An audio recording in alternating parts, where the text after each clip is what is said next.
What is good, y'all? Welcome back to the Sneaker History Podcast. My name's Nick Engvall, and today I'm going to talk with one of my good friends in this whole sneaker thing, Jacques Slade. I wanted to connect with him heading into the Masters. If you don't know, he's a big golf advocate. He's kind of the face of the connection between golf and sneakers right now. He's doing stuff with the PGA Tour. He's obviously well known in the sneaker space, but I just figured he's one of the best people to talk about. I had some questions on how the sneaker world is impacting golf and how there's similarities between the way that brands choose to work with influencers and choose their marketing, and got into some kind of tough questions with him. But he's a great person to have for a resource for that, for people that want to listen to the show. So this episode is actually going to go on to Outside the Box, the show that Jacques and I used to host together with Tiffany Beers, and before that with Brandon Nedler. But I also am going to put it on Sneaker History just so everybody can listen. I thought it was a great conversation, and it'll give you some insight into, one, how brands need to be changing the way they do things in the footwear industry, and how Jacques thinks that we can actually make a difference in that space, and two, how the resale game kind of could impact the popularity of sneakers and golf, and then also how golf as a sport is just changing, and how kind of sneakers and streetwear are really pushing that forward. So hopefully you enjoy this conversation. I sure as heck did. Let me know what you think. Please leave a comment, hit like, hit subscribe, do all those things. Leave us a review. I would definitely appreciate it. I'm really trying to go next level with the podcast over the next few months and try to get back to a place where everybody is enjoying it as much as I enjoy doing it. So without further ado, I'll stop blabbing. Here's today's show with Jacques Slade. What is good, everyone? My name's Nick Engvall. I'm with my guy, Jacques Slade, to talk about all the important subjects in the sneaker world today. What's good, man? How you been? I've been good, man. How you doing? I'm doing pretty good. I had a famous friend come and film my sneaker collection a couple weeks back, so, Oh, that's cool. That's kind awesome. of famous now. Yeah. I mean, you were famous probably before that, to be fair. Let's be honest with ourselves here. No, man, things are good. It's you've been getting hit with the crazy weather that we have up here the last few weeks, getting tons of rain. So I'm excited for that to not be happening, which is, it's got to be coming soon. So yeah, hopefully it'll stop. For those of you that don't know, we're both in California. We're both, I don't want to say allergic to rain, but like, we don't know how to drive in it. We can't go play golf in it. I can't go skateboard in it. It just throws everything off, All true. All true. I'm thankful for it, but like, Yeah. it just throws everything We off. need it. We need it. We definitely need it here in LA. Like it's not that we don't need rain. It's just that, when we get it, most of us don't know how to act within it. Is what the, is what the problem is. Yeah. If you need any proof of that, I think I saw some people in Oxnard surfing down the street, being towed behind a truck. So, that's kind of how crazy it gets when there's just a little bit of rain around here. So Yeah, all we need is a little bit to show out. That's all we need. all right. So for those that don't know who you are, let's give like the full run background on how you got into this whole world of sneakers and all of the adjacent things that you're, making moves in right now. Okay. So I started in 2009 in the sneaker world writing. I was writing for Kicks on Fire, and I started putting up content with them, mostly writing, and then I did some videos with them. 2013 came around. I started doing it on my own, and things kind of grew from there. I was doing lots of like unboxings and reviews of sneakers, and I had kind of taken a page from the book of like all of the tech videos that I was watching, and so the style of unboxing that I was doing at the time was a little different than what everyone else was doing stylistically, and I think that also helped set me apart as well. Doing it like the whole one-man band thing, doing it on YouTube, pushing. That eventually turned into doing other things in other spaces, including the golf space, which is where I am now. I've been within the golf space probably for the last 5 or 6 years, but I would say the last 2 years have been when things have really started to really elevate, with this year like me being the host for like the signature events for the cut on the PGA Tour channels and the golf channel. So that's like a big step to really, one, I think elevating the show, making the show, give the show a different flavor, but also I think linking the culture of sneakers and the adjacent cultures around sneakers to the world of golf and the things around golf. So it's really, I think, taking those two worlds and mashing them together in a way that stays true to both of them, but allows each of them to really stand on their own. Congratulations, by the way. That's huge. Thank you. It's I know it's a long time coming, and I know that you put in the work to get there. I think it's really, you're, in my opinion, you're the perfect person to lead this change, right? Like we've talked about it at length, but I think people probably don't know all the things you've gone through to get to this point. To your comment about the one man band thing, how long was it a one man band thing? Because you did everything. And I also should point out that sneakers and like content, filming, tech, all of that's kind of a very similar, like connecting two worlds that you're really passionate about, which obviously took you on a wild ride for the first half of this journey. And now it's kind of like you're taking the second half of these combinations and going the next level. So how long was it before you actually, kind of started getting some help and kind of really realizing, wow, I could actually do this for real? That's a great question. I'm gonna say probably from 2013 to probably 2017, 2018.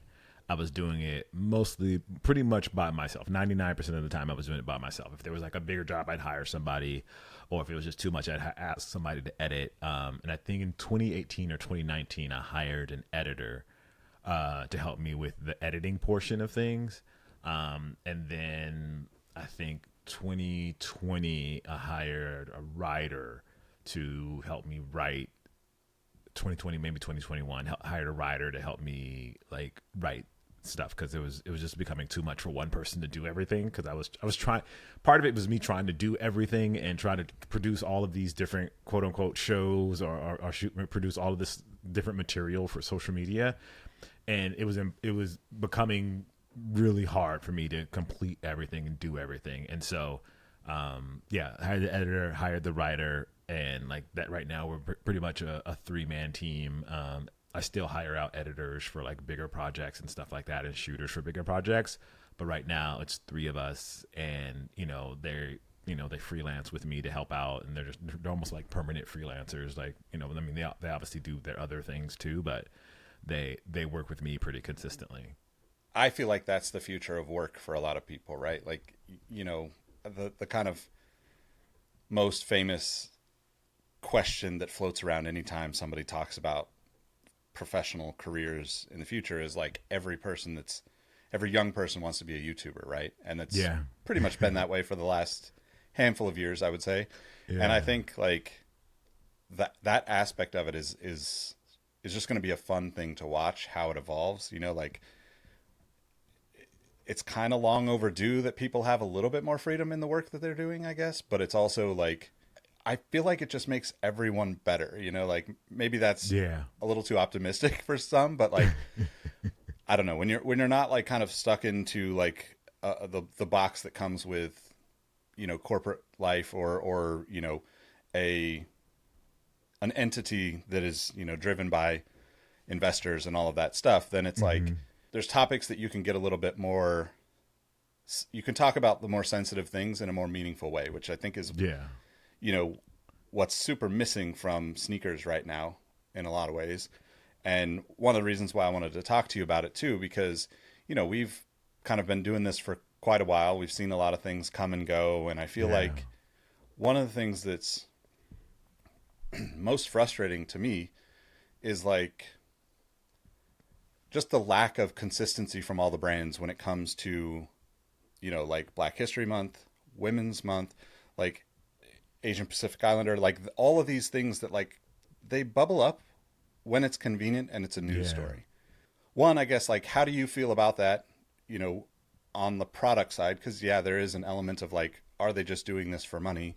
But on the other side, like there's people that benefit from that. There's opportunity that comes from the stories that are told and the voices being heard that don't get heard naturally in a lot of these places. So, how do you feel about that? And like, where do you see it going in the future with some of these things that you can't count on it being a consistent thing from any of the brands unless there's some terrible thing happening in the world and they feel obligated, right? Obligated to say something.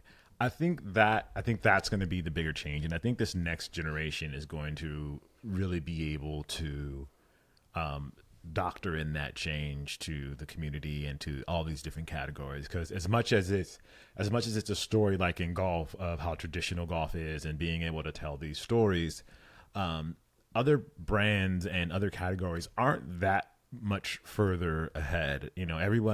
Everyone does their stories during Black History Month. Let's celebrate Black History Month. Let's do it during February. But I think the next phase of that is allowing those Black History Month stories to be integrated into the larger culture and the larger zeitgeist, so that they become just as known as every other story. And I think that's where the challenge for these brands lies. Like, they try to put a lot of it, force it all into February, but they don't allow those stories to continue throughout the rest of the year, and letting those stories resonate throughout the rest of the year. And more than just telling those stories, keeping those stories relevant as just the way that they keep other stories relevant. And that's a challenge, because they have to, everyone's hyper aware of Black culture and African American culture during February. But throughout the rest of the year, it's not as synonymous as American culture. And Black culture is essentially American culture, especially here in the United States. So it's a matter of allowing those stories to break free from the confines of being just Black History Month stories to being stories that are told throughout the year, whether that's through footwear, whether that's through movies, whether that's through TV shows, whether that's through education, whatever it is. Like, the stories of these quote unquote niche cultures need to be told throughout the year. So that if that's AAPI, if that's Hispanic, if that's women, like, celebrating those stories year round the same way that you celebrate every other story. And like in golf, it's like, okay, cool. We all know who Arnold Palmer is. But great. So let's all celebrate Charlie Sifford the same way that we celebrate Arnold Palmer. But celebrate him all year, not just during Black History Month, or not just during the month that he won that tournament, or not just during the month when he became the first African American on the PGA Tour. Let's celebrate those stories all year long.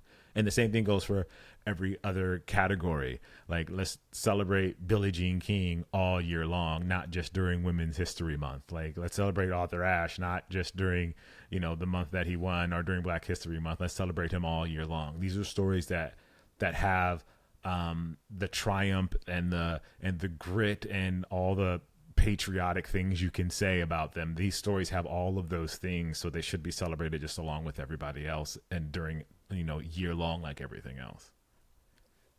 Well said, man. I think that's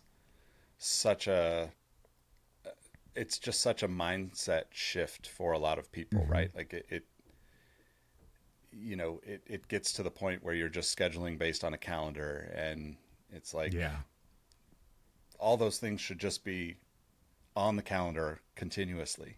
It's like, why is it just when there's, some arbitrary Instagram post or news, like, Yeah. oh, this is this day, it takes away from how much these people that we should be celebrating did for whatever aspect of life you want to look at it. There's so many ways you can take that, but kind of, I guess, focusing on, well, first let's talk about golf a little bit, because golf sneakers is like this thing. You're like right in the, I feel like you're that image of the This Is Fine and the fire of all of it. Like, sneakers and golf are like so like everywhere right now. Yeah. But I think that you're also the perfect person to be in the middle of all that, because you understand both of those things, and both of those things don't have to live separately, in my opinion. Like, I feel like you've already kind of put yourself out there, right? Like, recently you've been posting a little bit more opinionated stuff about the golf world and how it needs to change. And I can't relate, obviously, to everything, based on being a white guy. But back when I played golf in high school, I wasn't allowed to do certain things, wear my baggy ass Dickies, and that was why I didn't play. Like, I didn't show up because I was like, well, I don't want to dress the part that everybody dresses, because that was not how I dressed. That was not how my friends dressed. Right. And right, so right. like I can relate to it on that level. Very minimal aspect of what you're, in the part of changing for a betterment of golf. But how important is the sneakers, or I guess sneakers and kind of streetwear is the kind of language you've been using with it. But like how important is that in changing the entire sport of golf? I think it's going to introduce a different audience to the game. So even someone like yourself, that wore baggy Dickies in high school, if that's who you are, being able to bring that sort of personality onto the golf course shouldn't be a problem. It's like, we're outside, and if you want to play in Dickies, like, that's your thing. You look, they hot, and they thick, but you don't lose 10 pounds because they thick and heavy. But if that's your, I'm just saying. But if that's your energy, that's your energy. Like, and it shouldn't be looked down upon because you want to bring that energy onto the golf course, no matter the setting. Like, you should be able to be who you are and bring that energy to wherever it is you want to play the game. Now, golf obviously is a very at certain levels, golf is a very upper class sort of sport. It's a very like wealthy, I have money kind of sport. One, how much it costs, the places that they do it, and all those things. Munis excluded. Like, it's just that's just part of the game. So that's and that world has really trained golfers, I would say, to show, like, you play the game and you don't show your personality. You just play. That's it. Like, that's it. You play the game and you win. This is their version. It's a gentleman's game. So there is no bragging. There is no showing of personality. There is none of those kind of things seem to necessarily work out on the course, or the way that they display the game of golf to the world. We're not talking about the things they talk about on the course or the things they talk about in the clubhouse and all of those things. That's a totally different conversation. But I think allowing people to express their own personality through the sport, whichever way that is, whether that's sneakers, whether that's the head covers that they have, whether that's the shirts that they wear, whether that's the pants that they wear, whether it's how they wear their hair, let them be who they are. As long as they're not stopping anyone else from doing anything, let them be who they are and let them play the game the way they play the game. And I think golf hasn't had an Allen Iverson moment yet. And I think that's going to come, because this next generation that's getting into the game, they're less apt to be hampered by the structural confines of traditional golf.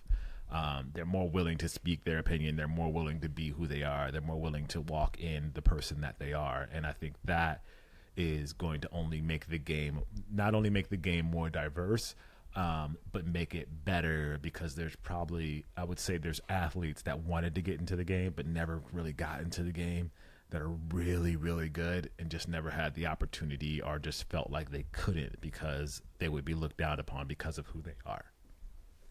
Yeah, 100% agree. And also just want to take a time out to note that Jacques Slade approved of me wearing a Giants hat for the first time in my friendship with him, so I can now wear a Giants hat without... I don't think that was ever... When did we talk about that? No, you said I could wear anything, though, to play, so I figured... Okay. I'd take the liberty now, while I have it. So I just want to get that soundbite for social to say Jacques approved of my Giants hat.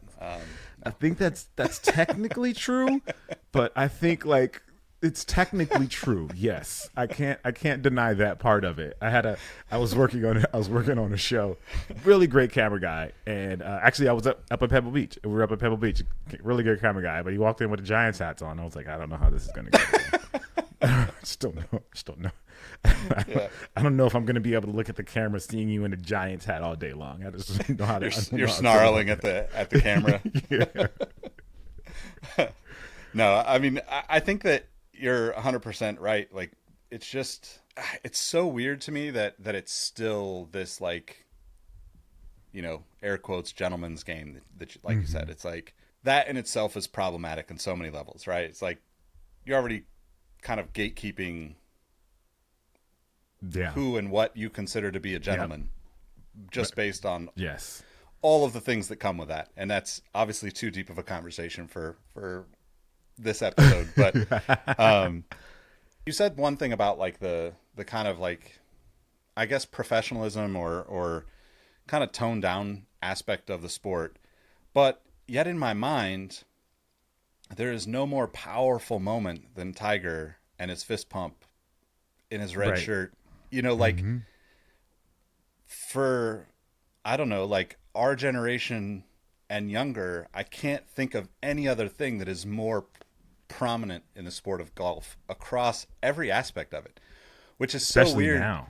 Yeah, which is so weird because it's the same kind of thing where we've seen, I feel like you could relate this a little bit to, basketball, or you could even look at like NFL, football. NFL tried to do the no celebrating thing, and then it's like, take that away. Same thing with baseball. Baseball's done it. It's like no bat flips. Okay, well, maybe a little bat flip. Like basketball kind of did the same thing. You mentioned Allen Iverson, which is obviously like where I came into all of this for the most part. Yeah. I think we all love Jordan, but Allen Iverson was real to me. And Jordan he was real, but he was like unattainable kind of, he wasn't relatable. He was so good and so kind of polished, I guess, in the way that he presented himself everywhere at that time, compared to what we got with Allen Iverson, where it was like transitioned into like the off the court stuff that like made me really a fan, made me be like, wow, this is the guy I would be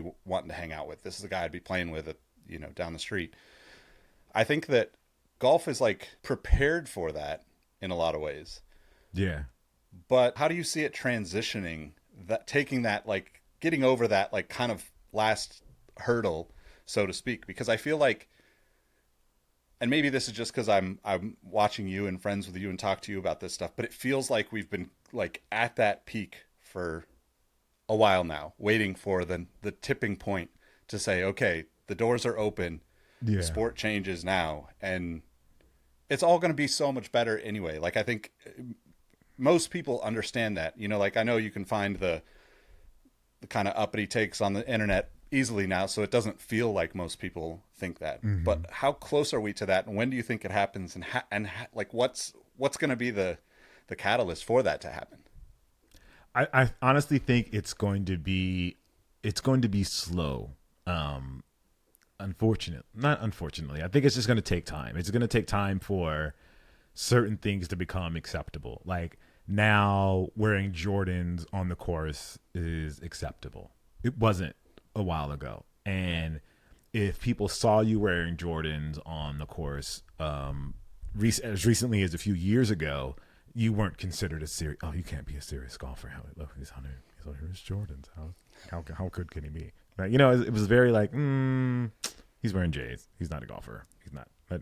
He's not about this life, kind of thing. But I think now, if you see someone with Jordans on the course, you're like, oh, okay, he's got on the J's. Oh, cool. That's cool. Like that's a thing now.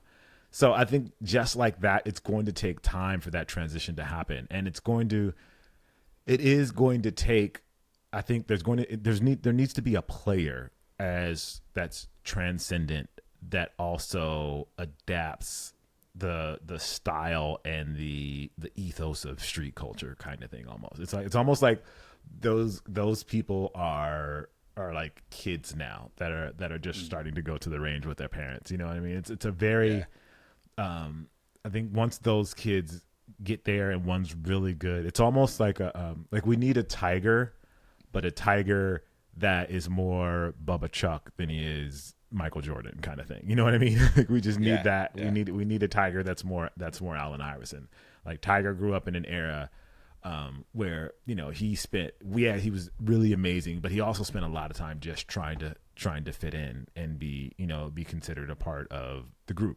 He had to deal with the racial stuff and all of those things. And hopefully a lot of that stuff has passed and he doesn't have to deal with a lot of that stuff now. And the players don't have to deal with that stuff now, but it puts it just gives it just needs the time to start to really integrate and grow into it, and you see small hints of it, like even with like Augusta National allowing Dude Perfect to come and play on their course before Masters with like Bryson DeChambeau a few years ago, Yeah. like that no one would have expected that, but like it's like getting the golf culture to see those moments so that they become a part of the vernacular is when I think the change is really going to happen. That's a good kind of transition into the golf Jordan collabs, the Eastside Golf stuff that's been kind of, not surprisingly, from the sneaker side perspective, I think has made a little bit of a dent, a little bit of a Yeah. push forward for the rest of, the people to get into the sport. Yeah. How important is a brand like Eastside Golf, to, like, I guess to give a little context, if you're not familiar with like sneakers, it's up until the last few years, let's say last five years, it's pretty rare that you would get a Jordan collaboration. Before Virgil Abloh and Off White, you could probably count them on your fingers. Yeah. Very Total rare. outside of a professional athlete collaboration, just didn't really happen.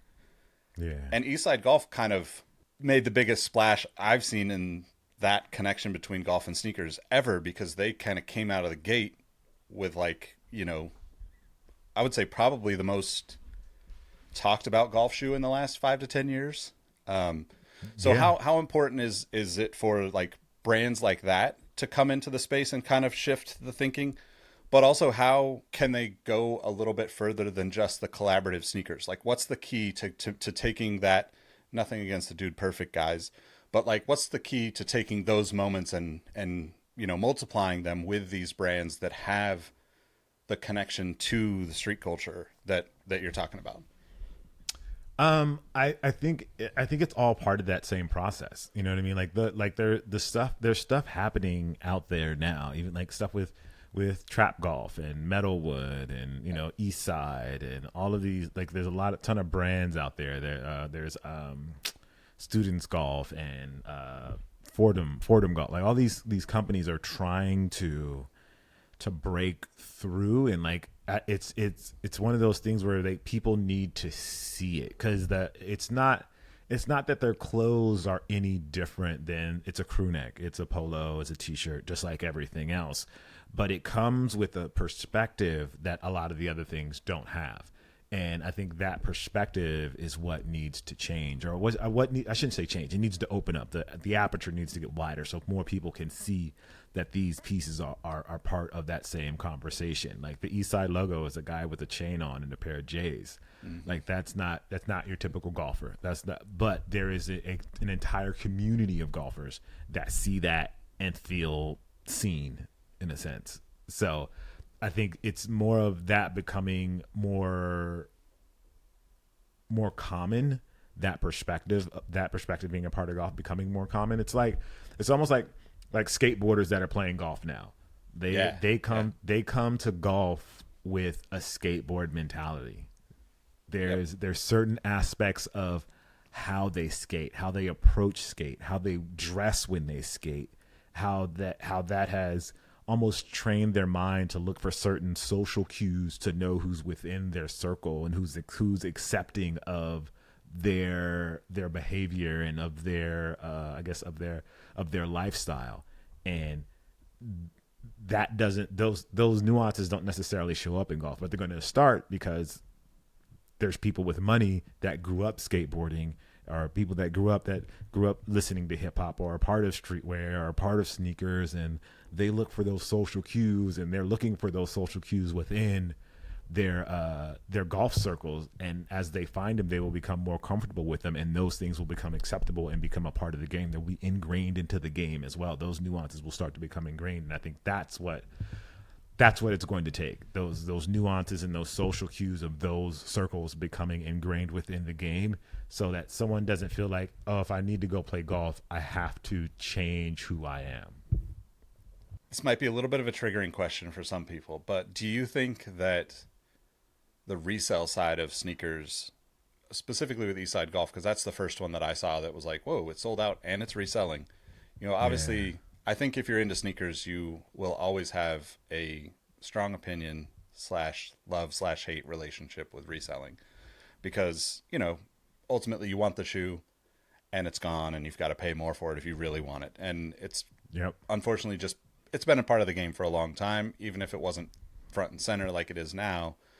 Right. But Right. at the same time, we also know that it drives a lot of, we know stores that resell their shoes ahead of time to like get the hype going. So like how much of that aspect of the sneaker kind of, I don't know, it sounds bad, but sneaker programming needs to happen for, those collaborations to kind of level up and maybe create new opportunities on the corporate side for somebody else to say, oh, that shoe sold out and people are still willing to pay for it. Let's do another one with, Trap Golf or, Yeah. like, because I do think it plays into it a little bit. I don't know if it's, I don't know how crucial it is. Sometimes I feel like it's a huge part of it. And sometimes I feel like good stuff does what it needs to do. If somebody makes a great product and tells a great story, it does what it needs to do, regardless of Yeah. the hype. But No, well, one, I think that's a great question, and I haven't looked into it from that perspective. But if I'm just spitballing here, I do think it helps.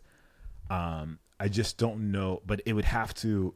I think it helps, and there's two ways of looking at that. It helps in the sense that it kind of generates that hype, and it needs to, but I also feel that hype needs to be generated within, like, from a B2B perspective as opposed to a C2C perspective. You know what I mean? Like that's where that energy needs to happen. So a business needs to see that the consumers are excited about it, and then let that have an impact on their business and how they do business and how they approach the game of golf. So now if it just like the Eastside Golf, the four selling out, I think that definitely helped, and it elevated them in a sense, but also, having them collaborating with Jordan elevated them in a sense as well too. It kind of brought them to a different place that a lot of brands haven't been able to do. And so the hope is that seeing that brands like FootJoy, like Echo, they see this energy around it, and they start to collaborate and integrate that sort of culture into their products as well. Like find somebody from those communities that's in the design world, that's in the footwear world, and bring their perspective into their brands, not to recreate their brand, but to add on to their brand so that their products become a bigger in that space and allow for that audience to kind of be like, oh, okay, yeah, those are dope. I mess with those. yeah, I think that's a great way to think about it. One thing I want to kind of go back to, you kind of mentioned just thinking about like golf in general and the doors never really fully being open for everyone has always been pretty obvious, it seems like. Yeah. But we're kind of in an interesting time for golf where we have Live, the PGA. There's a little bit of like this kind of, we don't want to do it the same way, we want to do it differently happening, but it's still happening at like what I would say is like, I don't know if it's the right word, but like the gentleman's, the higher financial levels of the sport. Yeah, yeah. But as you were talking, it made me think about like the thing that is so great about, at least in my growing up, about basketball is that you could go find leagues everywhere.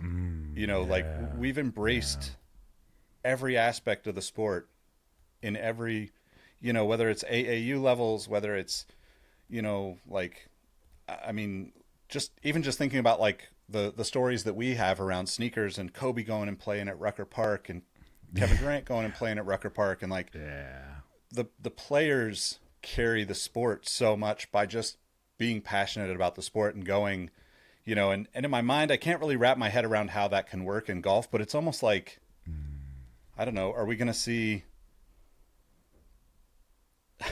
I don't know, like Tiger Woods show up at a Top Golf all of a sudden, and now we have this crazy moment in the culture of golf that absolutely changes the trajectory of it. You know, not like I've never been to Top Golf, and Yeah. I'm not really like that's not really my Cup of tea. cup of tea. Yeah, yeah, but it is interesting to think about the parallels of basketball and how they've done it well, right? Yeah. And how many times we can go back and say like, oh, there's all these, you know, and it's well documented on the internet of like everything now, but like I even think about like photos of Michael Jordan playing a pickup game on a cruise ship with a bunch Yeah. of old dudes, you know, and it's like that kind of stuff allows everybody to feel like one day I'm going to get there. As a kid, like that's what you saw and you were like, you know,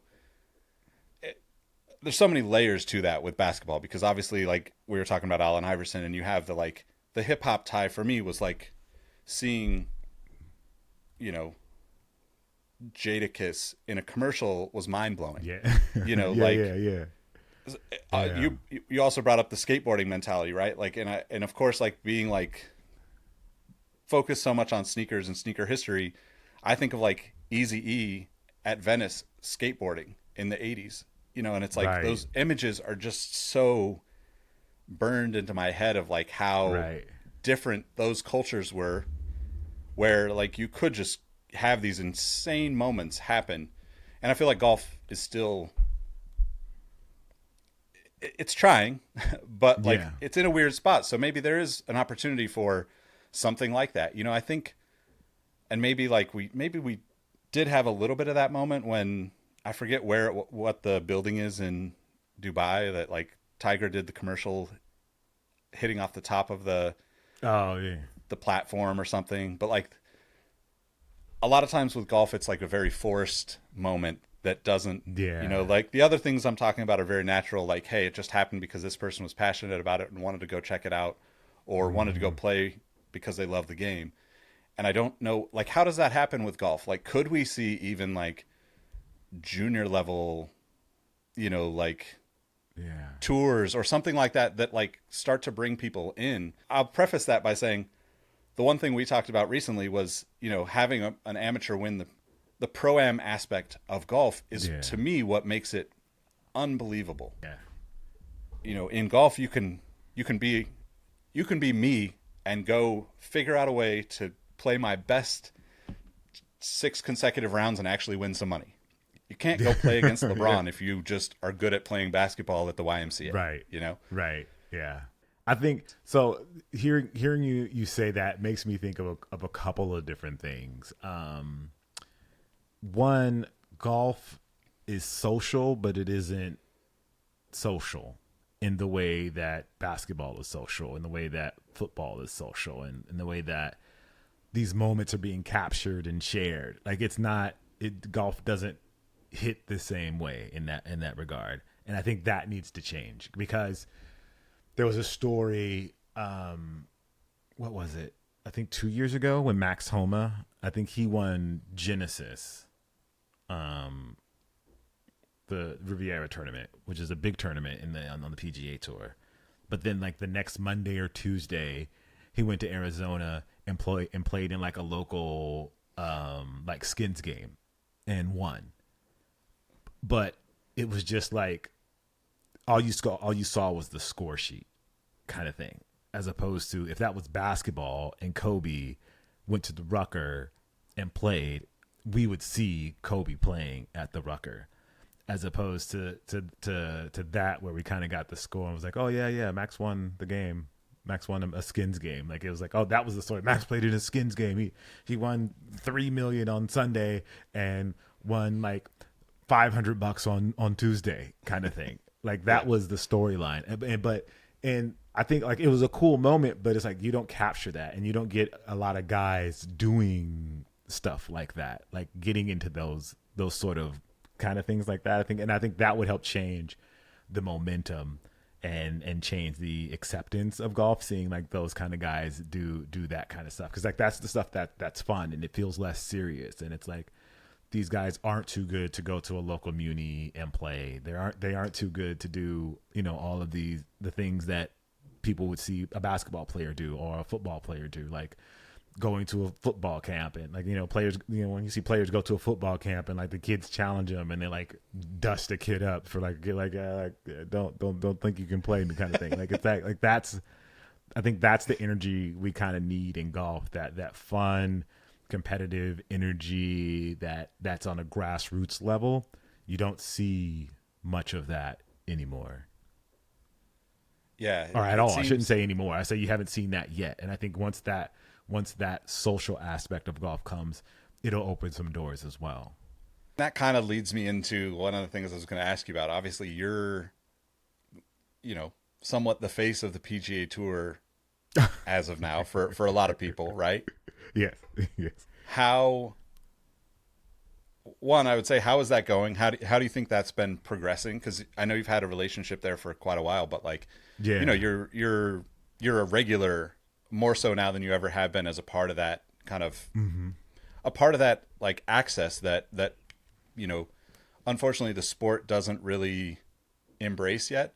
But you're getting to do the things that I think a lot of people would want to casually do, just as a fan, to go see these kind of things that are a little bit unattainable right now still. So how's that going? And like, what's the kind of, I guess, the vision for that, kind of as it evolves? How do you see that kind of as a piece of that puzzle of kind of bringing down the walls there for people to have that kind of access where they can create those, or not even create those moments, just be a part of those moments. I think that's the thing that's missing. Yeah. You've got fans, but it still feels so difficult to really feel connected to the moments as a fan compared to other sports. Yeah, again, this makes me think of a lot of things, because my mind is so like golf sneaker related these days. Like, golf is the interesting thing about golf is it's the one sport where anyone can get a front row seat. You can go to a tournament and you can line up at the first hole and be 5 feet from your favorite player. There's no other sport where you can do that unless you're rich, basically. Like, you can't go to a football game and sit in the front row. You can't go to a basketball game and sit in the front row. Like, you got to be rich. In golf, you can do that regardless of how rich or less rich you are, financially, I should say. So it makes it interesting in thinking of it in that way, the future of that. So I think the content with the PGA Tour is going great. I think I'm learning a lot. I think they're learning a lot, and we're really using each other's experiences, I think, to build into a place that I think will eventually be a lot bigger than what things are now. As for what the future is, I think I don't know what the future is, if I'm going to be honest. The hope is that we can help transition the game to a place that's more diverse and more accepting, and using the things that we do together as kind of that vehicle to do that. And whether that's through conversation, whether that's me being on camera, whether that's the subjects that we talk about, or whether it's the people that we talk about, I think that's really where the future is going to be, is continually to expand and making it a part of the zeitgeist of golf, like making the stories and the things that we do and the stories that we tell and the things that we wear and the things that we say part of the culture and the world of golf. It does have a very was a predictable way of presenting itself, and the reason they're working with me is so we can kind of shake that up a little bit. And I learned from them, okay, well, it has this predictable format because of X, Y, and Z. And then I can come in and say, okay, well, why don't we do A, B, and C? And then going, oh, okay, I see your perspective here, and I see your perspective here. Oh, you know what? We can do M and OP, and that's going to make everything that brings it all together. So I think that's the future of it, and I think that's where we are now. Like, even like right now, just to give you, to some inside baseball, like behind the scenes stuff, like when we're working on the cut, like I'm working with their team with putting together the script. Like they have an idea for how the show should go. They put together the script. I take the script, digest it, try to and spit it back out in my voice, adding my nuances to it, adding my flavor, my cultural references to it, just to make it feel more authentic coming from me as opposed to what they would always do. And it's affected them as well. And now they're starting to get accustomed to my voice, and you can see in the writing that they're doing when we're putting together like the stand-ups and the voiceovers for the show, you can see them, okay, we're going to throw this word in here, or we're going to phrase this way. And it's starting to kind of integrate in them and give them an energy, because they've been so used to, they've been so used to doing things the same way. And now I can come in and help shift the way they do things a little bit, and then they can shift the way that I do things a little bit, and we both kind of grow from it, and we both get a better experience from it, and hopefully the audience gets a better experience from it. My audience gets to see me in a place where they didn't expect me to be, and doing things they didn't expect me to do, and having conversations they didn't expect me to have. But then their audience can learn about new faces and new perspectives and new conversations just through me. Oh, okay. Oh, that's cool. Oh, I didn't even think about that when I thought about golf, or I didn't think about like that. Making those two worlds meld, I think is really what I'm most excited about, and where I see the future lies, of those two worlds blending more and more, and allowing their tradition, their stories, their formats to mix with my traditions, my stories, and my formats, and bringing my culture and community and all those things with me into that conversation, making for a better overall product. That was a very long-winded answer. That was perfect. No, that was perfect. So that actually, that the new faces aspect of that is really kind of what I wanted to get to. So obviously, like we've talked a little bit about hip hop and the connection to sneakers and basketball, and you know, I think I personally am like a huge Schoolboy Q fan. He's been, you know, a big face of the change in momentum of golf for the past, you know, I would say 3 or 4 years now, with a variety of different things that he's done.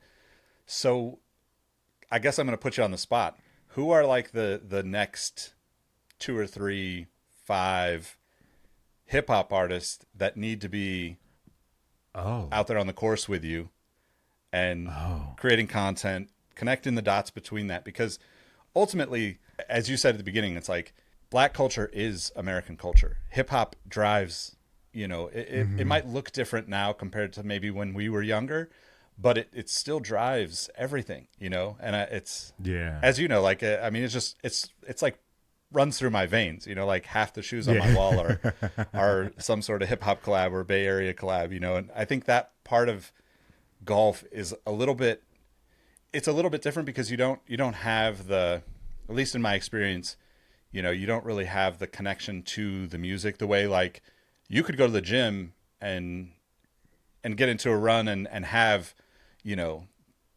the music blasting in the gym, where you don't really have that with golf.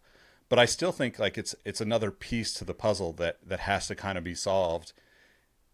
And to me, it was just like, I mean, you know, like you've been up here, like we live in Monterey, and it's surreal for us living here. But I think one of the most like memorable moments of moving here was walking into the grocery store and seeing Schoolboy Q on the cover of like the local newspaper, free weekly newspaper here. I have goosebumps just thinking about it, because it's just like, this is what we wanted to see, you know, like this is the stuff that, whether you're coming at it from the sneakers stuff or the hip hop stuff, or whatever angle you're coming into that conversation, when you see it start to happen, it gets me juiced. It's like, I want to get back out and play again, you know, and I haven't played in years. So like, who are those people that like need to, you know, that you would say like could actually move the needle a little bit and like connect those dots where like we already have that throughput on, you know, other sports? Interesting. There's so many.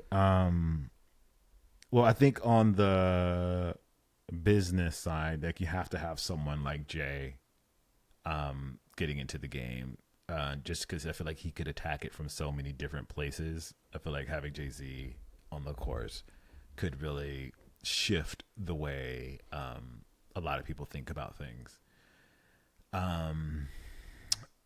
I also feel like someone like kind of in the world of Schoolboy Q, like a Kendrick or like a J. Cole, I think would be great to kind of help really change the conversation and get more people into it.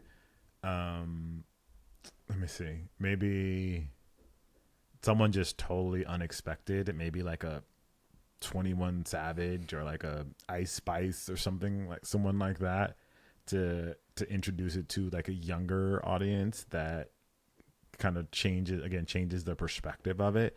And it's not enough. I think it's not enough just to have them out there playing. It's having them having these conversations as well. I think that's what the important thing is. Um, Getting out and playing is one thing, but having an impact on the actual game is something different. And I think that's where we'll see something. I think people that are someone that's really out, like 50, just because he's so outspoken. I think having him as as an ally in a sense would be great. And then who else? Let me see. I'm trying to think. There's got to be one more person. Maybe like Nicki Minaj or like Megan the Stallion or something like that. Someone like that in that world. Um, just introducing it to women in a way that they feel comfortable with it. But again, it would take them feeling comfortable in the sport in order for that to happen. So I think if we can make those people of that ilk feel comfortable in the game, they could become advocates for the game, which I think opens a whole new conversation in a whole new world. So I want to wrap by asking, what are like maybe not your favorite, but your go-tos right now for golf sneakers? And Okay. let's have your either your already accomplished dream foursome or the let's put it out in the universe and be like, these are the three people that are going to play, that you're going to play around with in the future. Wow. So first, golf sneakers. The Some of my favorite, the Puma Slipstream. It's a basketball sneaker that they've converted into basically a golf sneaker.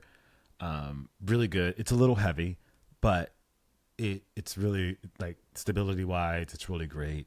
The Jordan 12 low golf shoe is really good. Performance wise, I think the Jordan 12 low is the best that Jordan has to offer as far as like their catalog of golf sneakers. The Jordan 12 low, I think, is the best. Like if you want to be about that life and you have to wear J's, the 12 is probably the best of that batch. I really like playing in the Samba, the Adidas Samba. I have like 4 or 5 pairs that I've been kind of rotating through. And like I play in them so much, I go to the range in them so much, like they're just getting destroyed at the moment. So those are really good. I'm very anti boa. I'm anti boa. Sorry. Wow. For anybody that likes to wear boa golf shoes. God bless you. It's just not my thing. Sounds like we're setting up a deep dive conversation for another episode then. Yeah, I'm just not into the boa. Like a lot of people like to wear boa, no matter what brand it is, whether it's FootJoy, Adidas, Nike, or whoever. Like they like that boa system where you like twist and turn. Like it's the Puma, like the Puma disc blade, like which I don't mind it on the Puma disc, but for some reason on golf shoes, it just doesn't look right to me. It looks, I don't know, it looks weird to me. So never got into those, but I would say my favorites would be probably the Samba. I have a couple Stan Smiths golf shoes. I haven't played in those as much. I've played more in the Sambas than the Stan Smiths. So I would say Sambas, the 12s, and then the Slipstream would probably like the best sneakers that are golf shoes. Those are the ones that I love the most. Now, as far as the foursome, it's almost impossible kind of to pick because there's so many. Like obviously, like I'd love to play with President Obama. I'd love to play with Jordan. I'd love to play with someone like, like Tyler Perry. I'd love to play with like Arnold Palmer. I'd love to play with Tiger Woods. I'd love to play with Brooks. I'd love to play with Rory. I'd love to play with Adam Scott. I love like Hideki Matsuyama, who won last night at the Genesis. Like, I'd love to play with him. There's tons of people that I want to play in a foursome with that I haven't had the opportunity yet. Hopefully that'll come down the line. So it's hard to narrow it down to just 4 because there's so many. If you're like, okay, you got 4 and that's it, like, I'd have to play with Tiger just because Tiger is freaking Tiger. Like, you can't play with want to play golf and not want to play with Tiger. Probably Obama, just because of him being the president and just the conversation that you could have with him. And then the final of that foursome, gosh, throw a bit. Who would that last person be? That's a really, I don't know who that fourth one would be, because I'd have to having to narrow it down. Gosh, I don't know. Maybe someone, I don't know, like Tim Cook, just to get, or like Sergey Brin, like someone from that world, like Sergey Brin, Tim Cook, something like that, just to kind of round out the world, something like that. Yeah, I think that's it. Yeah, that'd be super interesting. I want to circle back on 2 things now that you've said some of that. One, I guess, how do you feel about Tiger moving away from Nike and what that potential, good or bad, repercussions on the sport? I think anybody that's worked in sneakers, you kind of ebb and flow in and out of your relationship with Nike, because it's like they're so good at what they do. Mm-hmm. And sometimes that makes doing other work difficult.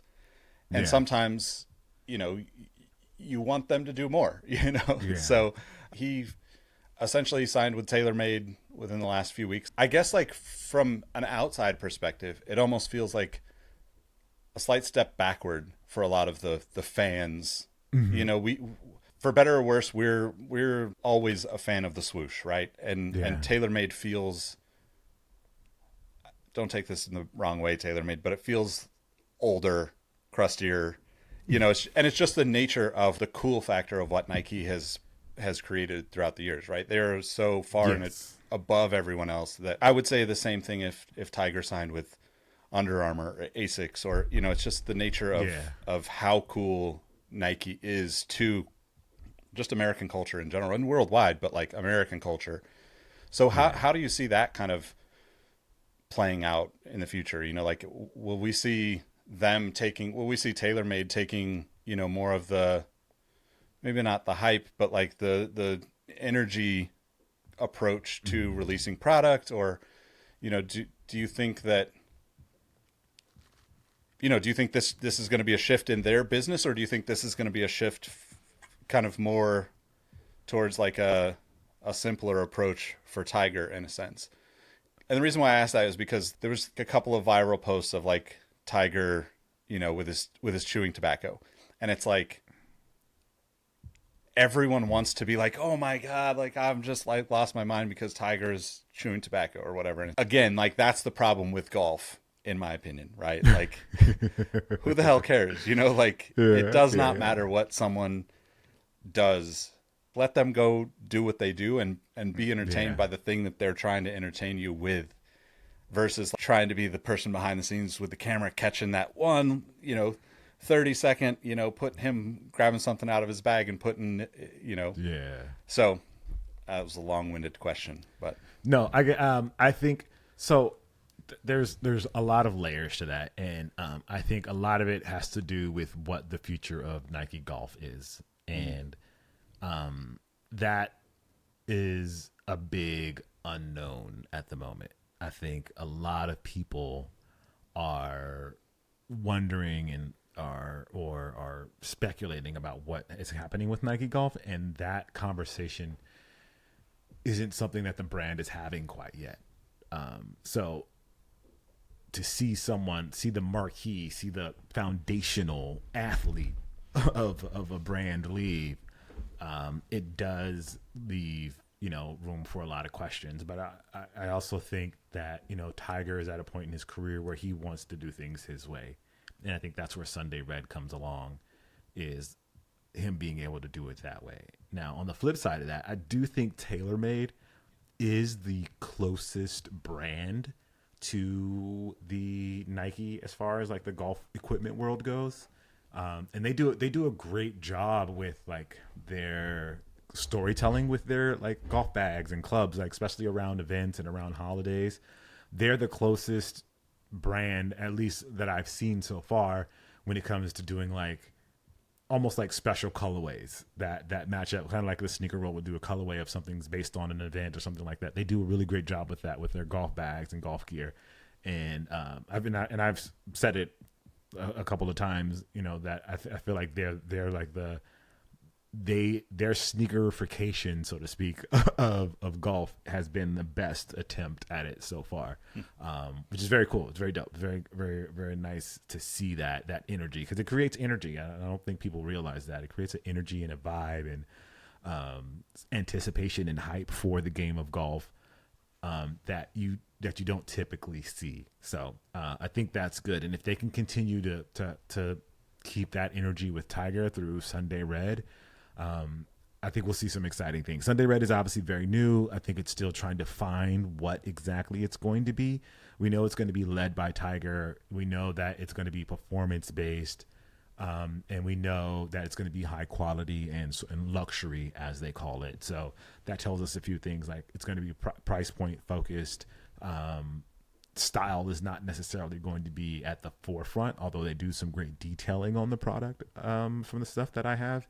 So it's an interesting play, I think, for Tiger.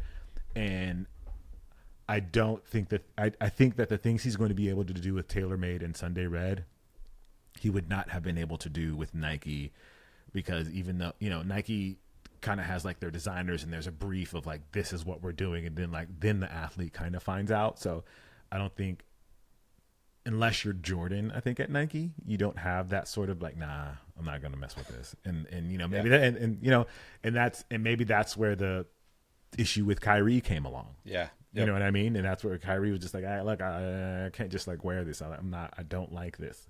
And so maybe that's why he ended up with Anta. So that's a question we can ask Nike, I guess. I can reach out to them and be like, hey, I have some questions. I have some questions. Can you answer any of these things for me? On behalf of this whole sneaker community. Yeah, on behalf of the sneaker community, there's a few things, there's a few questions that I have. Yeah, no, I it's good to know. I didn't, just, you know, not being connected to the game like the way you are, I definitely would not have thought of TaylorMade as the closest to Nike. So it's interesting for me to hear. And I've definitely seen like some of the bags and some of the storytelling around them. Like they pop up on my feed every once in a while, and it's like, oh, that's kind of cool. Yeah. To wrap up, like, well, first, for those that don't know who you are, how do they find you outside of listening to you here? I'm on the internets, all over the internets. You can look up Jacques Slade, but mostly under Cousteau, Kustoo. That's pretty much everywhere. Snapchat, Instagram, Twitter, X, formerly Twitter, YouTube. I don't know what's the other, Threads, Facebook, Reddit, all of the places. It's Cousteau. Perfect. Last question, I guess, would be, what would you suggest to people looking at golf? Primarily, the audience is going to be, you know, sneakerheads, if they're following me and listening to this show. How do they get started? Like, where do they go first to just like feel like they could get connected? Because I think one aspect of golf that feels much different than basketball, as we've used as an example, like if I go to the gym and play, I'm playing with, you know, 9 other people, and it instantly becomes social. Yeah. If I want to go play golf, I kind of have to know somebody to play with, or I'm going to go to the range, and maybe that doesn't feel, it feels a little bit more isolated. So how do you kind of suggest or envision people getting involved in the sport that maybe are like either removed from it or just first timers checking it out for the... I would say start with like a Top Golf or something like that, where you can go and be social with friends, and go there a couple of times. You know, they have clubs for you. You don't have to worry about renting clubs. You have a set amount of time, so you're not forced to spend the whole 4 hours out there playing. And see if it's something that you like. Just hit a couple balls, go a couple times, have fun, have drinks, play games. And if you get into it, then go, okay, you know what? I want to actually play. And a lot of top golf facilities have like a par 3 course, and they'll let you rent clubs and go to a par 3, whether it's at Top Golf or at your local Muni. Some of those have par 3 courses, but look for a par 3 course. They have clubs there you can rent, get those, and play. Usually for par 3s, people are either practicing or learning the game, and they can go there, do that a couple times, and then once you feel like, okay, I'm about this life, then I would suggest getting lessons. Ooh, And then all right. start playing. I think lessons are really important because it'll stop you from creating really bad habits. I'm telling on myself here. I waited like 7-8 years before I decided to get lessons. So I played terribly for 7 or 8 years. And now I'm spending the last 3-4 years breaking the bad habits that I created during those 7 or 8 years. So get lessons and then just start playing and having fun with your friends. Don't take it too seriously. Just be warned, like, golf gets addictive and it gets competitive and people start betting money, and then you really feel competitive, and then you get mad, and then you're angry, then you're ready to throw a club, but then you don't because you hit a putt that's like 50 feet, and then you feel like you're on top of the world and that you can go pro, but then the next hole you shank it into the woods and you realize, no, I can't go pro because I don't know what's up. So golf it's fun though. It's really exciting. Yeah, that was great. I have to ask now that I thought about it, because Mario, who I've mentioned to you before, does the customs. Yeah. Do you think we'll see like that become, like, we're just past All-Star weekend with the NBA, and I think there was probably the biggest percentage of custom sneakers that we've seen. Yeah. There was definitely more than a handful throughout the weekend, and part of the thing about sneakers that I love is that aspect of like the individualism that can, you can get that with like collaborations with the brand, and those things help elevate the culture of sneakers on a huge level. But also, like, it's just such a great form of expression. I think like if you played basketball back in the day, you were writing your numbers, you were always doing something like to make your shoe slightly different anyway. So how do you see the custom golf shoe thing progressing? Because I think we're at that point where it feels like, I think we've seen a few people play in customs, but like it's still a very it's still small, relatively new. Yeah, and it's still not a conversation piece within that community, in the golfing community. It's like a blip in the community, but it's not like a conversation piece yet. So I think it's coming though. It's coming. It's just not here yet. I think as guys get more comfortable and more comfortable telling their own stories and not just telling the story of golf, you'll start to see more of it, which is super exciting, because it means like we're like, even though it feels like you mentioned earlier, like we're on that peak, like we're at that peak point, like I think we're on the peak, but there's like a cloud and we feel like we're at the top, but like beyond that cloud, there's so much more to go, where we'll be like, oh, okay, yes, this part, we didn't even think about this part, bringing this part into the game. And so I think there's a lot there that's left, and I think customs is a part of that conversation. And also it's hard to find people in golf that are authentic to sneakers. A lot of them aren't authentic to the world of sneakers, and customs are I feel like they're a part of that, because it's not just, oh, I want a snake skin version of my golf shoe. Like there's details and nuances to why you want that, or a story behind that, and a lot of them don't have that story behind it yet, and I think that's where it's lacking. But it's coming. I think it's coming. I'll be looking forward to it. I think it's going to be cool to see like how it evolves, and seeing, when you think about like just the personal expression of what sneakers and like just the streetwear, the clothing, all that stuff that kind of goes along with it. Yep. You can think about golf and you think of 5 people over the course of the last 50 years that actually had any kind of personal style that stuck beyond the dedicated fans of the sport. This is going to make me seem really old, but the Payne Stewarts, the John Daly's, Yeah, man. the people that were like, oh, I'm gonna have a collar, but it's gonna be the weirdest thing you've ever seen weirdest below thing. the collar. Yeah. The rest of this Yeah, is exactly. going to be fire. Well, I appreciate you taking the time, man. This has been awesome catching up, and For sure, for sure. Thank you I'm for looking having me, forward to man. the time that I can actually get out there with you and show you my bad habits. Let's say. We all got them, bro. We all got them. You ain't the only one. You ain't the only one. All right. Thanks everyone for rocking with us. We appreciate you. We'll catch you on the next one. Peace. Peace.